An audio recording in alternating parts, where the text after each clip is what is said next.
right, you're welcome back. The rate of suicide globally is alarming. Should it be the last resort? Well, TVC Breakfast sought the views of some Nigerians on this troubling development. Now and again, we hear of people taking their own lives, a worrisome trend. I am Abosede Omowi, and I'm here on the streets to ask Nigerians what they think about this and their advice to people contemplating suicide. I've never contemplated it because all my life, all I know is that in all that you do, if you put God first, it makes it difficult for you to look back and begin to think of taking your own life, because you don't give life, so why take your life? So, but if you do your best and then keep doing it and then make sure you plan. Sometimes depression, and that's all. And I don't feel that should be the best option or the right thing to do next if depression comes in, or if any sort of disappointment comes in. To me, to be frank, suicide is white man disease.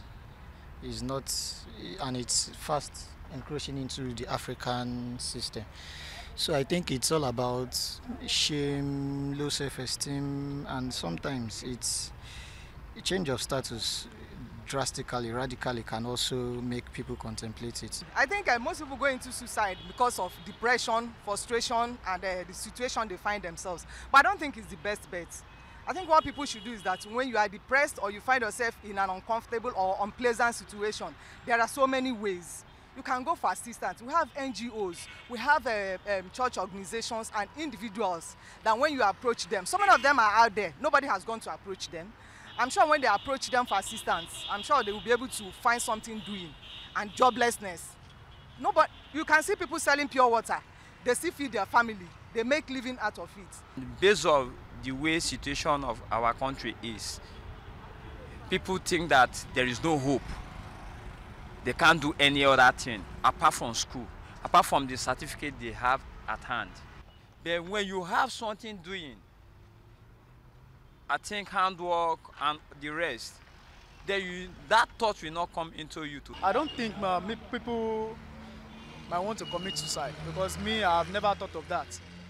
Honestly, if people are saying they want to commit suicide, well, it's up to them.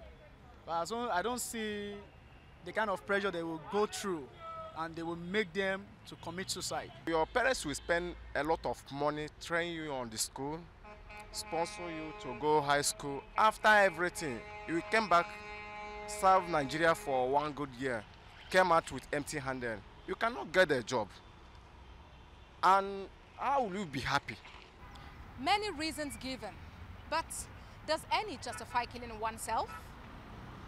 Abosede Omowi, TVC News, Lagos.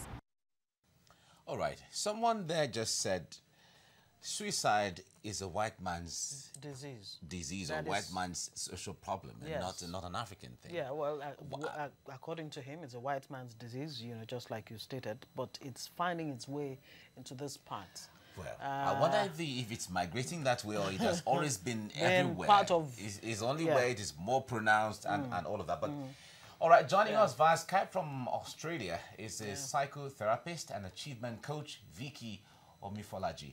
Vicky, good morning. It's good to have you join us this morning. Good morning.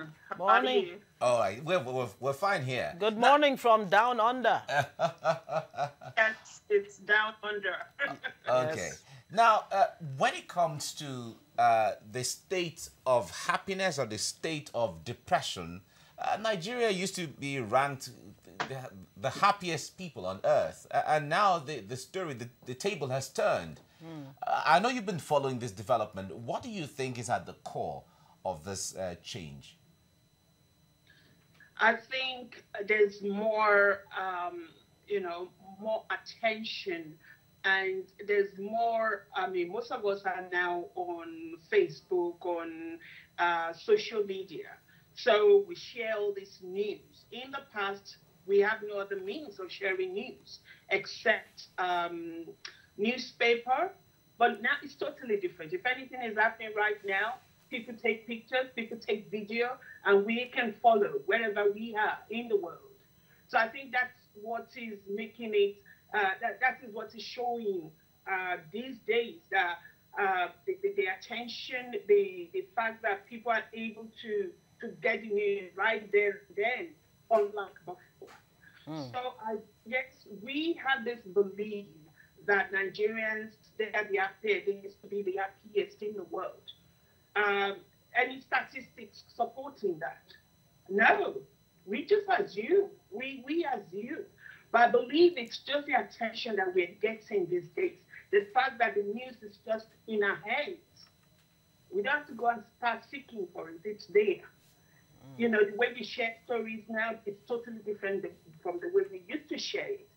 Now, Is when that we really talk what about it is? That, you know, news is more accessible and all of that, so we're getting to hear about all of this, or that truly it is a troubling fact that Nigeria ranks #5 on the annual suicide list globally. I mean, almost every other day you hear of one suicide or the other. In Lagos, for example, only this year, about 3 cases on Third Mainland. One was, you know, prevented by, you know, thankfully, some, you know, policemen who quickly came to the rescue of the man who was going to commit suicide. But let's look at the predisposing factors. Some have even said that there could be genetic, you know, factors, you know, that could make a person be more susceptible to thinking that ending their life is the solution to whatever challenges they're having. Yeah.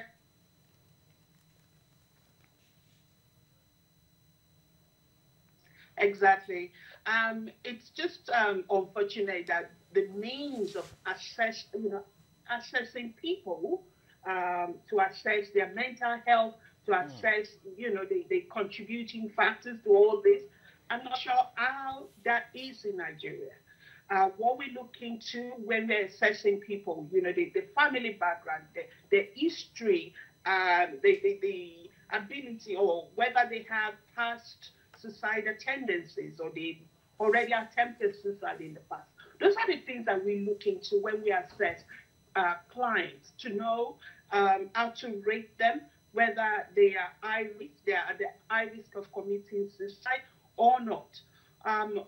Unfortunately, the way things are in Nigeria is totally different from Australia or United States, especially Australia, where I practice, in the sense that, you know, there's immediate help. There's help wherever you go, you know. There are people there that are ready to help you. The government puts so much money.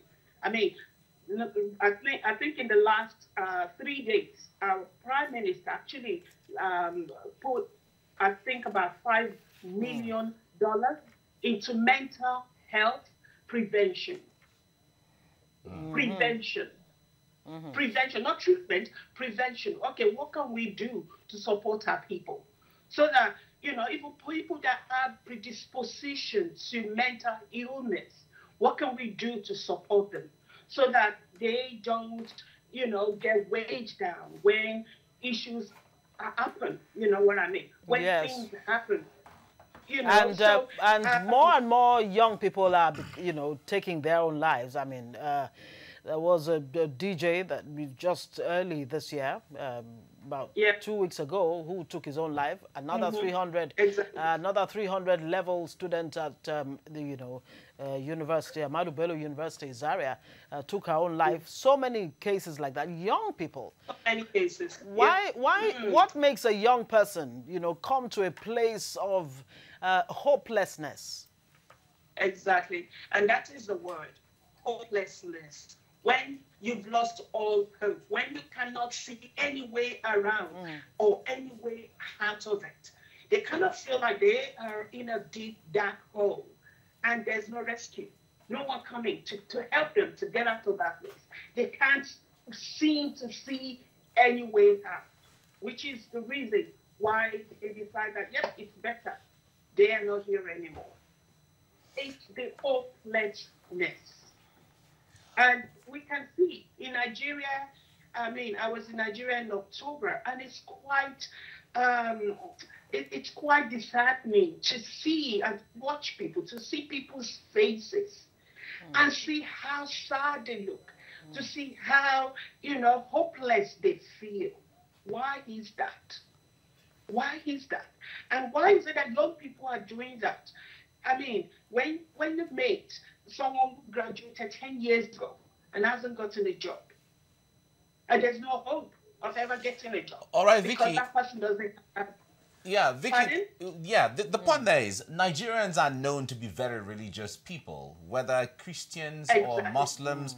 What role are the churches and mosques playing in this? Because when you listen to messages from religious houses, they talk about they tend to give people hope. Yeah. And these people who are committing suicide one way or the other are the members of one church or mosques or the other. So what role are the churches and mosques playing here? You see, in giving people hope, it's about also giving them a helping hand.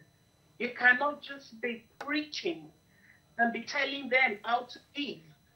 You can't, because that can help in the short term. I wrote something the other day whereby I said that motivation, giving people hope is more like we having a shower every day. You don't shower today and tomorrow and you say, oh no, I showered yesterday or I showered last week, so I don't need to have a shower anymore. It's an ongoing thing. It's a daily thing that we've got to do. Okay. So whether you go to church or you go to mosque, there's still the other part of it, which is giving people hand. You have members of your church that are struggling. You give them all this talk, motivational talk, which is what most churches do these days. You motivate them. That can only last for so long, and then they need more. Because whether they have the faith and they have the belief and nothing is happening, what sets in? Yeah. They kind of started thinking, what else can I do? I've already practiced faith. I've already listened to my pastor, but nothing is happening. All right. Okay. Thank you very much, Vicky Omifolaji, psychotherapist and achievement coach. Thank you very much for your contribution on the show this morning. Like you said. Thank you for having me. Yes.